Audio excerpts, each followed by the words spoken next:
আমার হইয়া কেউ কি তারে বইলা দিবি রে, আমার মতো ভালো তারে বাসবে না কেউ রে। আসলে এই কথাটা তো শুধু আমার মুখেই মানায়, তাহলে তুমি এত বলো কেন? তুমি এত বলো কেন? আমি তো জানি, আমি তো তোমাকে ভালোবাসি, তাহলে তুমি বলো কেন? তোমাকে ভালোবেসে কি আসলেই হইছি আমি বেকুব? এ করে এমন করে ধর, এদিকে ধর। কেবারে কেঙ্কা আছো?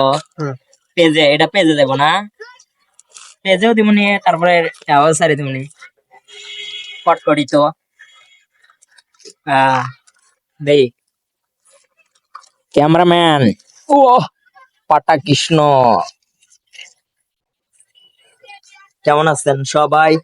আসলে মনে করেন পেজটাতে অ্যাক্টিভ হইতে পারতেছি না, মন মানসিকতা ভালো না, তো আসলে অ্যাক্টিভ হব। আপনারা সবাই আমার ভিডিও দেখার জন্য অপেক্ষা করেন। আমি খুব তাড়াতাড়ি আপনাদের হাসানোর চেষ্টা করব। আসলে মানে কমেডি ভিডিও, একবারে মনে করেন হাসি, ভরপুর হাসি থাকবে, ওই রকম ভিডিও দেওয়ার চেষ্টা করব। তো আজকে এই পর্যন্তই।